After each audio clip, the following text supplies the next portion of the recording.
guna dibuang sama editor. Oke, ini pun pakai ChatGPT cuma buat inspirasi. Bener-bener gak boleh pakai buat jelasin sama sekali karena nanti terdeteksi AI. Sekarang udah gak zaman turnitin doang buat plagiarisme, enggak. Sekarang malah cek AI. Bahkan skripsi nih katanya nih ya mau bakal ada uji AI-nya. Jadi kalau AI-nya tinggi gak bisa daftar sidang. Karena sekarang turnitinnya semuanya kecil karena pakai apa? AI. Jadi justru uji turnitinnya kecil karena kalimatnya kan gak ada di artikel manapun, di buku manapun. Karena yang bikin chat gitu. Hati-hati ya teman-teman ya. Itu jadi harus bijak. Oke, ada lagi?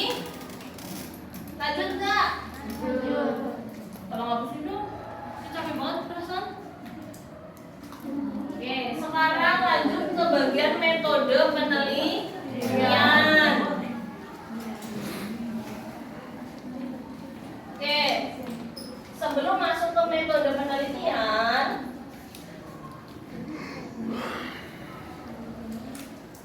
sebelum masuk ke metode penelitian, caranya kalian harus satu, buka link artikel, link jurnal, makasih ya mas, link jurnal yang akan saya bagikan nanti per kelompok saya bagi, kelompok 1 jurnal A, kelompok 2 jurnal B gitu ya.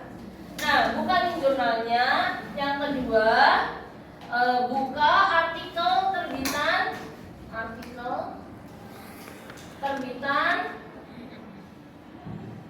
terdahulu. Kenapa? Karena biasanya artikel itu terdiri dari latar belakang langsung metode. Langsung. Tetapi ada beberapa jurnal yang minta ada yang namanya literatur review. Literatur review ini sama aja kayak tinjauan pustaka gitu loh. Kayak bab 2-nya gitu. Isinya apa? Yang isinya tentang literasi. Makanya kenapa saya bilang kadang-kadang enggak. Ingat enggak tadi di sini nih literasi ada pengertian, ada indikator, ada kalau literasi tinggi gimana, kalau rendah gimana, benar nggak? Ya. Nah ini kan udah termasuk literatur review. Ngapain ada ini? Ya enggak? Ngedouble dong. Tapi kalau si jurnalnya minta, kamu juga harus bikin. Mau nggak mau harus bikin. Jadi nanti cara tahu artikel saya ada literatur reviewnya nggak ya? Nah itu tadi buka link jurnalnya, kamu lihat terbitan sebelumnya yang udah terbit. Kalau di dalamnya ada literatur review, maka kamu harus bikin. Isinya apa? Semua hal tentang variabel penelitian kamu. Paham? Paham? Paham? Pokoknya kalau nggak dijawab saya bakal nanya terus. Oke, lanjut ke metode penelitian. Teman-teman harus disimak. Di dalam metode penelitian ini kalian udah nurut saya aja. Karena nggak ada waktu saya jelasin berbagai metode, ya kan? Berbagai teknik pengambilan sampel, berbagai teknik pengumpulan data. Udah saya sebutin metodenya ini. Terus kamu sebutin pengertiannya, kamu cantumin ini, udah nurut aja. Gitu ya teman-teman ya. Karena memang kepepet waktu kita buat apa sedikit, tapi materinya banyak. Belum website aplikasi pendukung kan banyak banget gitu. Belum presentasi, kamu pusing kan. Nurut aja ya, bagian ini jabu gitu. Oke, yang pertama, tuh kan habis kan? Bisa. Sudah ini. Desain kelihatan nggak ya? Kelihatan. Penelitian. Yang kedua, partisipan. Yang ketiga, teknik pengumpulan data.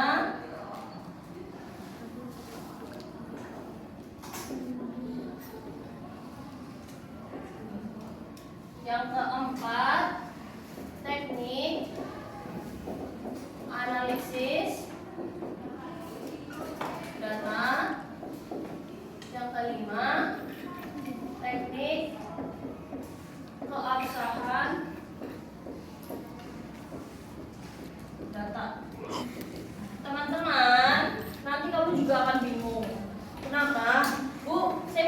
bagian metode untuk dibikin subjudul. Ini kan subjudul kan? Atau dibikin paragraf. Balik lagi, kembali ke jurnalnya. Itu tadi terbitan terdahulunya, metodenya digambarkannya gimana? Apakah per subjudul, apakah pakai poin, apakah langsung paragraf? Itu semua tergantung terbitan terdahulu. Paham? Lanjut. Di desain penelitian kamu menjelaskan bahwa penelitian ini menggunakan pendekatan kualitatif. Sebutkan pengertiannya. Habis nyebutin penelitian kualitatif kayak gitu. Ya. Terus jenis kualitatif tadi kasus sebutin. Penelitian ini menggunakan penelitian kualitatif berjenis tadi kasus gitu. Terus sebutin pengertiannya plus alasan memilih studi kasus. Oke. Terus di sini yang ketiga ada RM rumah makan. Nurut aja lagi. Rumus awalnya apa lagi? Rumusan masalah. Nah, ini yang perlu diperhatikan betul. Kalian harus memahami. Oke, saya berikan ya contohnya. Jadi, dalam menjelaskan rumusan masalah yang ada di desain penelitian, aturannya adalah kalian nggak boleh ngarang, teman-teman. Kenapa nggak boleh ngarang? Kayak gini nih. Bismillahirrahmanirrahim, semoga paham. Kita fokusnya ke literasi. Ya. Untuk meneliti literasi, kalian bingung nggak? Mau meneliti apa ya? Itu nggak? Ya. Iyalah, harus ada patokan. Patokannya adalah sebuah teori. Nah, itu yang disebut dengan indikator ekoliterasi. Maka saya akan mencari berbagai teori gitu ya terkait indikator ekoliterasi. Terus setelah mencari teori, oh udah ketemu, saya mau pakai misalkan punya Fajari 2024 misalkan. Ya, di Fajari 2024 ternyata aspek, indikator atau karakteristik atau bentuk ekoliterasi itu ada 3 teman-teman. Atau ada 4 deh biar variatif. Misalkan ada 4. Ini yang dinamakan dengan indikator. Misalkan indikator pertama. Terus ini kedua, ketiga, keempat gitu ya. Nah, ini yang mau diteliti. Kamu mau meneliti ekoliterasi, kamu udah cari teorinya, kayaknya punya Fajari simpel deh, cuma 4. Berarti rumusan masalahmu paham? Ini kalau kamu berdasarkan teori. Saya contohkan yang nggak berdasarkan teori, ya, nggak berdasarkan teori tertentu. Misalkan kelompoknya si Bro misalkan mau penelitian mendalam, deep learning lagi kekinian banget nih cuy. Nah, tapi si Bro tuh nggak nemu kayak indikator deep learning atau komponen deep learning. Si Bro tuh mau ngarang sendiri gitu loh. Saya mau meneliti apapun terserah saya. Boleh nggak? Boleh. Kualitatif tuh bebas. Suka-suka meneliti abai ya boleh. Nah, si Bro menentukan saya kan kepo nih sama program pembelajaran mendalam, maka saya mau meneliti perencanaan pembelajaran mendalamnya misalkan. Terus pelaksanaannya, ini misal contoh ya, kalau kamu improvisasi, terus evaluasinya boleh nggak begitu? Boleh, bebas coy.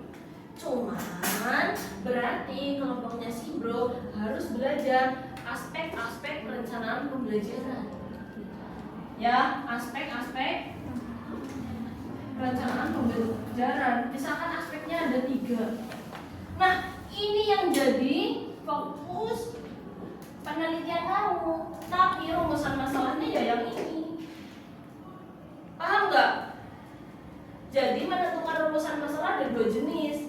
Boleh pakai teori orang, jadi rumusan masalahnya A, B, C, D, ya tergantung teori. Atau boleh nentuin sendiri rumusan masalahnya, tapi kamu juga harus mempelajari pelajari si rumusan masalah itu ada nggak teorinya. Karena apa? Kalau kamu ngarang, ini ngarang ya rumusan masalah ya, tapi kamu nggak ada teorinya, kamu bingung mau bikin lembar wawancaranya gimana, mau bikin pertanyaan tentang apa coba? Ya enggak? Iya. Jadi walaupun ini ngarang boleh, tapi harus didukung dengan teori tertentu. Oke, sekarang saya jelaskan ya maksudnya apa sih lembar wawancara segala macam. Nih. Jadi, nih misalkan Fajari indikator pertamanya, misalkan kognitif, ya teman-teman ya. Kognitif itu apa? Maksudnya pengetahuan siswa terkait perawatan lingkungan misalkan. Bisa nggak begitu? Bisa kalau teorinya ngomong gitu kan? Nah, dari aspek kognitif ini pasti kan punya subindikator. Subindikator. Kita sebut aja ini subindikator 1, subindikator 2, subindikator 3. Jadi dari teorinya Fajari, kognitif itu ada ciri-cirinya lagi. Terus nanti indikator kedua ada apa, misalkan afektifnya, misalkan gitu. Nanti ada subindikatornya lagi. Nah, subindikator inilah yang bakal jadi pertanyaan wawancara dan aspek observasi dan yang kamu teliti dokumen pendukungnya. Itulah kenapa rumusan masalah ini sangat penting, karena rumusan masalah ini menentukan hasil penelitian kamu. Ya, ini kalau dari teori. Kalau kayak si bro mengarang boleh nggak? Boleh. Rumusan masalah saya tentang pembelajaran mendalam nih, implementasi pembelajaran mendalam. Saya kan kepo, itu sebelum implementasi perencanaannya gimana? Oke, boleh. Tapi nanti kelompoknya si bro harus cari aspek-aspek perencanaan pembelajaran di internet. Oke, aspeknya ada 3. Misalkan yang pertama aspek sosialisasi. Nah, aspek ini yang nantinya akan jadi pertanyaan wawancara. Wawancara ke siapa? Ke kepala sekolah, ke guru, ke siswa. Misalkan gini, Bapak, apa yang Bapak usahakan dalam rangka sosialisasi implementasi pembelajaran mendalam? Ke guru, Ibu, usaha sekolah apa saja atau usaha Ibu dalam sosialisasi pembelajaran mendalam? Nanti ada wawancaranya ya, data wawancaranya ya. Terus ada data observasinya, terus ada dokumentasinya. Dokumentasinya apa? Chat WA aja. Gurunya broadcast ke wali murid, itu udah sosialisasi bukan? Ya nggak? Iya, sesimpel itu. Paham nggak sampai sini? Cara menentukan rumusan masalah? Kalau misal kita baca kan itu dari satu indikator nih Fajari, tapi kalau kita baca dari beberapa jurnal, kita ngambil dari penelitian lain gitu. Bisa satu-satu bisa dipelajari, mau ngambilin nomor satu doang dari indikator itu kan ada 4, kita ambil satu, terus bisa dari Sidro misal satu, dari mana satu gitu. Boleh banget. Cuma nanti dijelaskan bahwa indikator ekoliterasi pada penelitian ini 1, 2, 3, 4 gitu. Paham nggak? Jadi kamu nggak mau ikut semuanya kan, nggak mau ikut siapapun, kamu bikin sendiri boleh banget. Tapi tetap dijelaskan di dalam tadi yang Mira minta di indikator ekoliterasi penelitian ini 1, 2, 3. Ya, jadi sama kayak gini nih. Kamu ngarang rumusan masalahnya ya, ngarang mau neliti apa, cuma nanti kamu harus mendalami per indikatornya. Nanti saya tanya ini dari mana, pertanyaanmu dari mana, ya harus dari teori tertentu. Paham nggak teman-teman? Jadi misalkan gini, saya mau neliti kejujuran, tentang kejujuran. Kan ada ciri-ciri orang jujur gitu ya. Yang pertama, omongannya konsisten. Nah, dari indikator itu saya bikin pertanyaan wawancara. Saya bikin pertanyaan pernyataan observasi kayak gitu loh. Ya, makanya tulis rumusan masalah di sini ini kematian penting. Karena rumusan masalah yang di sini harus sejalan dengan hasil penelitian kamu. Jadi kalau rumusan masalah kamu di sini ada 3, RM1 gitu ya, RM2, RM3, maka hasilnya ada 3. Harus sinkron.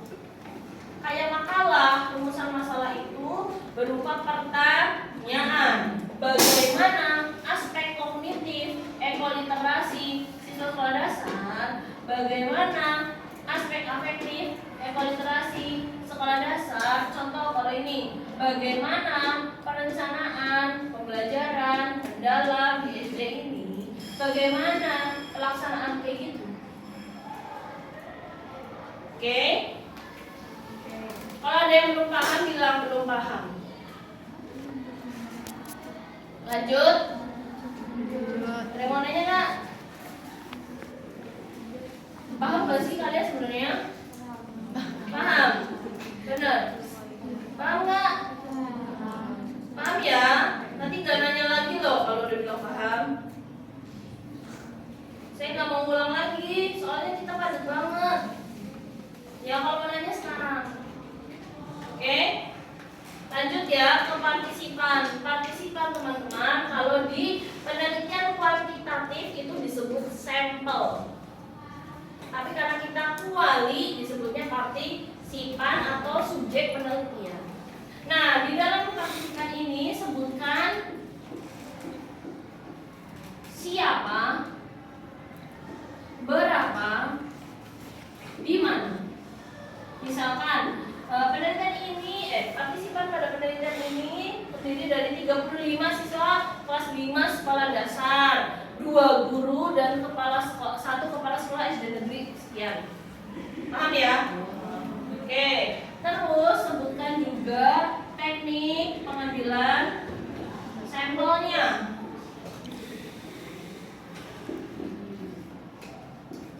Teknik pengambilan sampelnya adalah purposive sampling. Udah nurut aja.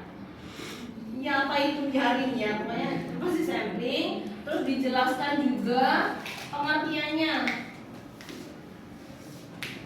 Terus dijelaskan juga alasan memilih purposive sampling.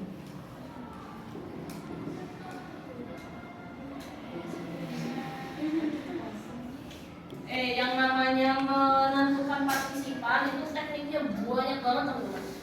Banyak kalau bikin Nah, udah saya udah pilihin ini purposive sampling. Kamu pelajari satu ini aja. Ya, saya sebutin namanya, kamu belajar. Bu, gimana sih caranya? Kalian harus banyak baca artikel saya. Buka Google Scholar. Terus ketik nama saya, Lasmia Fasumi Fajari, Google Scholar. Keluar tuh profil saya. Setelah keluar, kamu baca ada 90 artikel di situ, bukannya sombong. Kalian pilih yang kualitatif, jangan baca yang kuanti, puyeng. Yang kualitatif kamu langsung scroll metode. Oh, ini kuali, baca. Mau itu bahasa Indonesia, mau itu bahasa Inggris, dibaca teman-teman. Karena nantinya kalian akan familiar dengan jurnal internasional. Jadi harus banyak baca bahasa Inggris. Sekarang kamu udah canggih, kamu tinggal pakai HP, kamu foto, udah bahasa Indonesia bisa kan? Translate kan sekarang gitu? Iya. Jangan alergi bahasa Inggris ya teman-teman ya. Kita butuh, ini era 2025 juga gitu ya. Nah nanti setiap kelompok saya tanya, kelompok ini udah pakai artikel saya yang mana, udah baca artikel saya yang mana. Kelompok ini artikel saya yang judulnya mana, kelompok ono, ini saya baca, saya tanya satu-satu. Ya, minggu depan saya tanya satu-satu. Oke, sekarang teknik pengumpulan data teman-teman. Yang pertama ada wawancara, yang kedua ada observasi, yang ketiga ada dokumentasi. Wawancara, jelaskan jenisnya adalah wawancara terstruktur. Kenapa harus terstruktur? Ya karena kamu menggunakan pedoman wawancara. Kalau yang tidak terstruktur berarti kamu improvisasi, gak ada pedomannya. Terus kamu observasi non partisipan. Kenapa non partisipan? Jadi observasi itu ada dua teman-teman, observasi partisipan sama non partisipan. Kalau observasi partisipan berarti kayak saya ngajar kelas ini, tapi saya pengen tahu kalau saya menggunakan model ini pengaruhnya ke motivasi belajar kamu apa? Saya sebar angket dan lain-lain gitu ya. Nah, ini berarti saya terlibat dalam lingkungan penelitian. Jadi partisipan. Padahal kamu kan masuk ke ruang kelas SD, kamu duduk di pojokan, kamu gak terlibat kan? Cuma nonton kan? Nah itu namanya non partisipan. Paham ya? Kemudian dokumentasi, sebutkan kira-kira dokumen apa aja yang terlibat. Oke, sampai sini dulu ada penyitiin? Gak ada? Berarti dokumentasinya bukan bentuk foto atau apa gitu kan? Nah, nanti saya ajarkan. Pokoknya itu di apa ya? Diketik aja dulu. Nanti dokumentasinya apa aja saya kasih tips-tipsnya.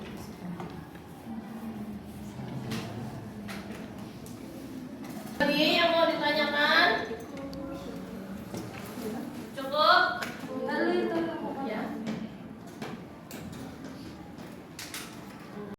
Teknik analisis data sekarang buka semua HP-nya. Kita pakai teknik analisis data Miles and Haberman. Ada 3 tahap: reduksi data, penyajian data, terus kesimpulan. Coba dibuka, ada nggak di Google? Nah kita pakainya itu. Yuk dibuka di Google. Miles and Haberman. Ada 3 tahap: reduksi data, penyajian data, dan simpulan. Betul. Ada? Nah, nanti kamu menjabarkan yang itu. Teknik analisis data pada penelitian ini ya menggunakan teknik model interaktif dari Miles and Haberman yang terdiri dari tahap reduksi data, penyajian data, dan juga simpulan atau verifikasi ya, penarikan simpulan. Gitu, boleh dijelaskan satu persatu tahapannya juga boleh. Ya copy paste aja nggak apa-apa teman-teman. Ya, oke, trust, word, Dinas. Ya, ini kamu bisa browsing juga bahwa teknik alasan data itu atau trustworthiness terdiri dari 4. Kalau nggak salah, ada credibility, terus ada dependability, ada confirmability, kayak gitu. Coba browsing, ada 4. Ya. Ada? Ada. Ya, maksud saya gitu. Ini saya tuh kayak nyepil kamu harus pakai ini, tapi nanti merancang sendiri ya. Penjelasannya ya teman-teman ya. Oke, dari latar belakang sampai apa? Metode penelitian, ada penelitian, ya. Pertanyaannya itu yang di bagian partisipan. Partisipan itu kan teknik pengambilan sampelnya itu ada persuasive sampling, ada pengertiannya dan ada alasan memilihnya. Itu mengutip apa gimana enggak? Ya, pokoknya kalau setiap pengertian, kalau alasan mah argumentasi kita kan. Kalau setiap pengertian bukan dari kamu siapa? Ya kan? Harus ahli. Hindari Sugiono, bosen saya. Bosen banget saya. Ada Muleloeng, Mulung, ada Chris Creswell, ada Brock and Gold, ada Miles Haberman, banyak banget loh buku metode tuh. Ya, hindari Sugiono dan Sukmadinata. Catat, hindari Sugiono dan Sukmadinata. Oke? Ya, biar kalian belajar nyari buku-buku metode penelitian bahasa Inggris yang dari luar. Oke, teman-teman, metode penelitian cukup? Cukup. Sekarang ke hasil penelitian. Aduh. Sekarang ngerti kan kenapa saya bilang jangan sore? karena butuh fokus yang tinggi. Dorong. Oh, Itu kalau metode penelitian paragrafnya bebas nggak? Kenapa? Kalau paragraf gitu ditentuin nggak? Enggak. Nggak, berarti boleh banyak atau Ya kembali lagi ke jurnal. Jurnalnya mintanya gimana? Terbitan terdahulunya gimana? Apakah pakai subbagian? Kalau pakai subbagian kan berarti setiap poin itu kan satu paragraf. Desain bridge separagraf, partisipan separagraf gitu kan? Atau paragraf doang? Kalau separagraf doang mah bisa 2 paragraf udah semuanya. Tergantung jurnalnya. Gitu kan? Satu jurnal apa? Itu kan ring ya. Jadi kan masuk ke ring itu berarti banyak jurnal. Nah itu yang zaman dulu ada yang sekarang kan masih jurnal-jurnal gimana? Kan tadi Kan bahkan link jurnal lah udah iya satu jurnal. Nanti ada kayak ukuran kalau nggak arsip bagian itu. Kamu cari artikel-artikel yang udah diterbitkan sebelumnya. Yang terbaru tapi ya yang 2025 ya. Jangan yang 2020, takutnya belum aturan terbaru. Nah nanti baru kamu pelajari ada literatur review nggak, bagian metodenya ada subbagian nggak, apakah 2 paragraf cukup? Kalau 2 paragraf berarti kamu harus menjelaskan ini semua dalam 2 paragraf. Ya, jadi benar-benar harus mempelajari jurnalnya. Paham? 2024 baru buat. Kalau ada 2025 yang mending 2025. Kecuali kalau jurnalnya memang belum menerbitkan tahun ini, baru 2024 ya, pokoknya yang harus terbaru. Ada pertanyaan lagi? Sebelum hasil? Halo? Cukup, lanjut? Lanjut nggak? Oke. Dorong bener dorong mau ngecek itu dipotong belum? Ya. Belum. Besok. Sudah. Nah, itu masih satu lagi. Nah. Oke. Hasil. Apa ya? Ini tadi yang punya si Neng udah habis Neng. Oh, pilih siapa? Hasil penelitian.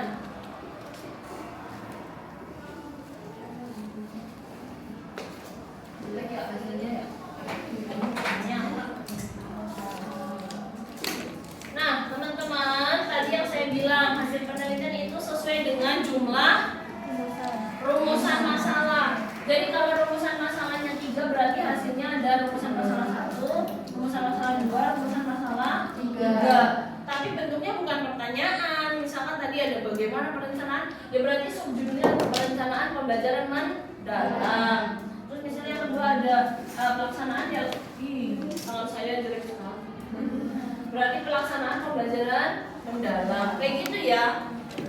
Sama-sama dalam bentuk sama-sama di aspek rumusan masalah, cuma bentuknya beda. Kalau rumusan masalah tanda tanya, pertanyaan, kalau ini pernyataan. Nah, cara menuliskan rumusan masalah cara menuliskan hasil penelitian yang baik itu sesuai dengan tadi subindikator. Misalkan tadi rumusan masalah yang pertama kan tentang kognitif ya, teman-teman ya.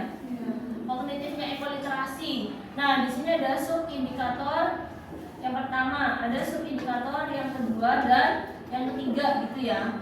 Nah, kamu fokus dulu ke subindikator yang pertama.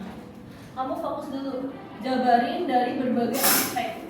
Jabarin dari hasil wawancara, jabarin dari hasil observasi, dan jabarin dari hasil dokumentasi. Boleh nggak Bu kalau misal berubah urutannya? Misalkan subindikator yang kedua observasi dulu, wawancara dulu, baru dokumentasi. Boleh. Yang penting antar teknik pengumpulan data itu saling mendukung, teman-teman. Ya, paham ya? Jadi fokus dulu ke subindikator yang pertama, dijabarin dulu datanya, baru lanjut ke subindikator kedua. Karena apa? Banyak banget mahasiswa yang salah kaprah dalam penelitian kualitatif. Banyak yang begini, semua hasil wawancara dicantumkan, hasil observasi dicantumkan, tapi nggak saling mendukung gitu loh. Jadi si pembacanya malah ngumpul-ngumpulin bolak-balik bacanya. Kita mau baca tentang subindikator pertama. Kita dikasih data wawancara dulu selebar, belakangnya data observasi. Alhasil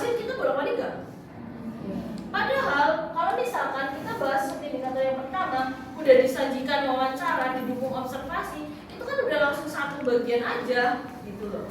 Contoh, ya saya contohkan. Saya mau meneliti sekolah, kebersihan sekolah. Saya tanya ke sekolahnya, Bapak, kira-kira sekolah ini bersih apa enggak? Kepala sekolahnya jawab dong, nggak mungkin hal buruk dong, nggak mungkin sekolah saya mah jorok, sekolah saya mah pesing, nggak mungkin ya. Percaya nggak kamu? Percaya? Nggak percaya, berarti kamu jawab, ih masa sih Pak? Kamu gituin, bener Pak Allah sih, kayak gituin. Percayalah, kamu langsung di depak sama kepala sekolahnya kalau nggak percaya. Udah nanya nih, jawab dong, percaya lu. Oh baik Pak, gitu kan, baik saya tulis, oh bersih. Menurut hasil wawancara, hasilnya bersih. Terus kamu observasi nggak? Observasi dong ya, kamu observasi. Pas lihat, wih, sampah di mana? Terus apa? WC-nya pesing sampai 5 meter sebelum WC udah pesing. Berarti hasil observasinya kan negatif ya. Berarti gimana cara menjabarkannya? Hasil wawancara dengan kepala sekolah menunjukkan bahwa sekolah sudah memperhatikan kebersihan gitu. Namun, ketika observasi atau hasil observasi atau namun bertolak belakang dengan hasil observasi yang menunjukkan bahwa sekolah masih belum bersih. Paham maksud saya? Ibarat nih ada 3 kandidat. Ada misalkan Miss F.K. Puntirta misalkan. Ada kandidat pertama Laksmi, kandidat yang kedua Anggi, kandidat yang ketiga Asep misalkan gitu ya. Misal ya, sama kan kayak ini. Subindikator yang pertama Laksmi, subindikator yang kedua Anggi, subindikator yang ketiga Asep. Nah, kalau misalkan pengenalan Miss ya masing-masing nih finalis, kan nggak mungkin gini. Nama saya Laksmi, terus nama saya Anggi, nama saya Asep, terus lagi. Domisili saya BAP 1 lagi. Domisili saya Ciracas, Pak Asep. Domisili saya Ciwari. Kan nggak mungkin gitu. Pasti pengenalannya kan saya doang. Ya nggak? Nama saya Laksmi, terus domisili saya BAP 1, hobi saya ini, percintaan saya ini gitu. Sampai orang tua, terus kayak makam keluarga di mana misalkan gitu. Sedalam itu kan saya jelasin diri sendiri. Baru setelah itu dipersilakan finalis yang kedua, gitu nggak? Maksud saya sama begini. Jabarin dulu selengkapnya kehidupan ini, ya. Baru setelah itu ke subindikator yang kedua. Setelah kelar rumusan masalah yang pertama, masuk ke rumusan masalah yang kedua. Paham? Nah, terus dokumentasi juga harus mendukung data wawancara dan observasi teman-teman. Kalau tadi kamu bilang lingkungannya dari hasil observasi kotor, ya difoto lah mana kotornya. Fasilitas lengkap, ya difoto lah mana fasilitas lengkapnya. Jadi dokumentasinya bukan kamu foto sama guru lagi wawancara. Itu bukan data. Kamu foto lagi observasi di belakang gitu ya, kamu foto di belakang. Itu bukan data. Data adalah hal-hal yang kamu jelaskan tentang rumusan masalahmu. Wawancara dengan guru kan menjawab rumusan masalah mana coba? Nggak jawab toh? Iya gitu. Ya, kayak tadi sekelas sosialisasi ya, terus gurunya itu broadcast di grup WA wali murid, ya itu data tinggal di screenshot jadi data. Sosialisasi telah dilakukan melalui WhatsApp group. Gitu kan. Paham ya? Jadi dokumentasi itu nggak melulu kegiatan, no. Bahkan RPP ya kalau di SD ya, kalau di dosen RPS. Bahkan RPP nih bukti bahwa si guru itu sudah menekankan pendidikan lingkungan, ekoliterasi. Di RPP-nya tuh ada proyek menjaga lingkungan, gitu loh teman-teman. Oke? Terus observasi semua tingkah laku yang mendukung. Contoh, tadi kognitif nih teman-teman. Rumusan masalah pertama saya kognitif. Artinya pengetahuan siswa tentang bagaimana cara menjaga lingkungan. Kamu observasi siswanya. Siswanya gini. Wah, udah siang kok Bu Guru. Ini lampunya kok nggak dimatiin ya Bu? Itu hasil bahwa si siswa itu paham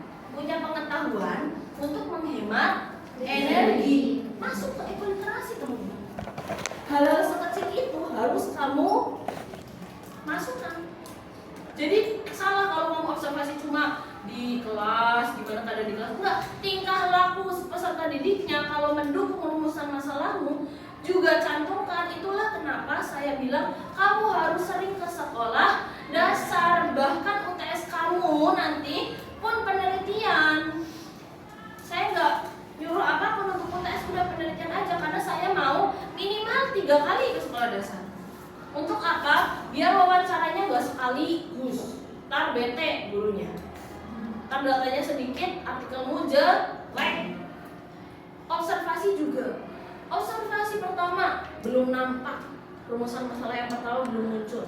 Bisa jadi di observasi ketiga baru muncul, ya enggak? Penelitian kualitatif itu memang harus terus-menerus. Nggak bisa sekali dapat data seabrek, no, salah. Itu bukan model kualitatif. Paham semua teman-teman? Ada pertanyaan? Ya? Buat rekomendasi itu sesuai kayak wawancara dulu baru observasi. Nah, tadi saya bilang urutannya boleh berubah-ubah.